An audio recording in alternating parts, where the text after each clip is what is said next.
Selections from the complete works of Swami Vivekananda. Buddhism, the fulfillment of Hinduism. 26th September 1893. I am not a Buddhist, as you have heard, and yet I am. If China or Japan or Ceylon follow the teachings of the great master, India worships him as God incarnate on earth. You have just now heard that I am going to criticize Buddhism, but by that I wish you to understand only this. Far be it from me to criticize him whom I worship as God incarnate on earth. But our views about Buddha are that he was not understood properly by his disciples. The relation between Hinduism, and by Hinduism I mean the religion of the Vedas, and what is called Buddhism at the present day is nearly the same as between Judaism and Christianity. Jesus Christ was a Jew and Shakya Muni was a Hindu. The Jews rejected Jesus Christ, nay, crucified him, and the Hindus have accepted Shakyamuni as God and worship him. But the real difference that we Hindus want to show between modern Buddhism and what we should understand as the teachings of Lord Buddha lies principally in this. Shakyamuni came to preach nothing new. He also, like Jesus, came to fulfill and not to destroy.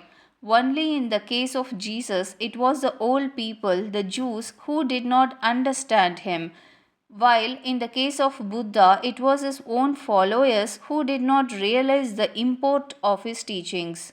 As the Jew did not understand the fulfillment of the Old Testament, so the Buddhist did not understand the fulfillment of the truths of the Hindu religion.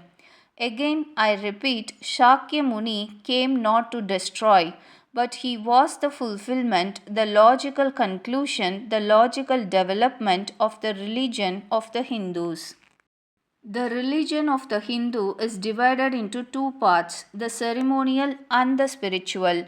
The spiritual portion is specially studied by the monks.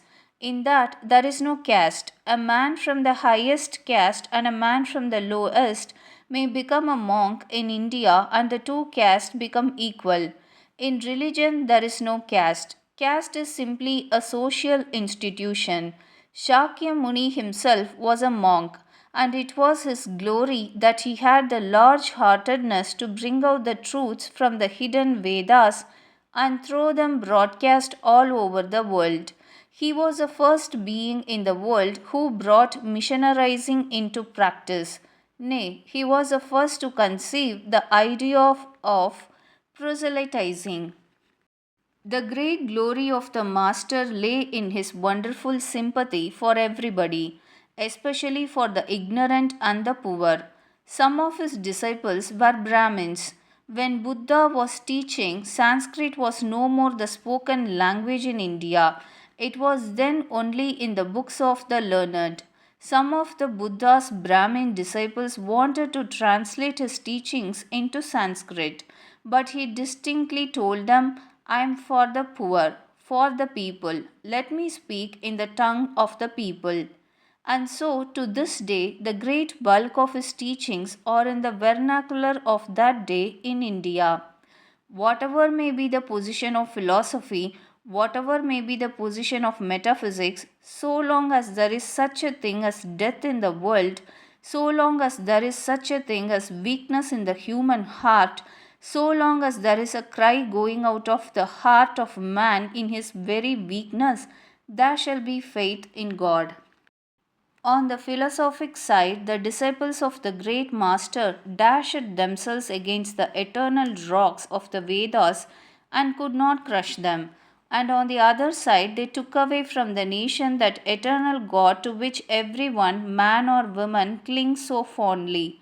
And the result was that Buddhism had to die a natural death in India.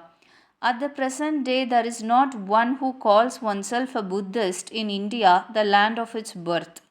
But at the same time, Brahminism lost something, that reforming zeal, that wonderful sympathy and charity for everybody, that wonderful leaven which Buddhism had brought to the masses and which had rendered Indian society so great that a Greek historian who wrote about India of that time was led to say that no Hindu was known to tell an untruth and no Hindu woman was known to be an unchaste.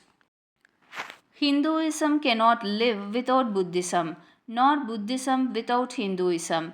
Then realize what the separation has shown to us, that the Buddhist cannot stand without the brain and philosophy of the Brahmins, nor the Brahmin without the heart of the Buddhist. The separation between the Buddhist and the Brahmins is the cause of the downfall of India.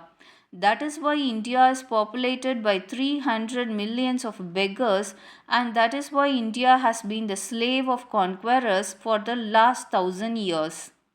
Let us then join the wonderful intellect of the Brahmin with the heart, the noble soul, the wonderful humanizing power of the great master.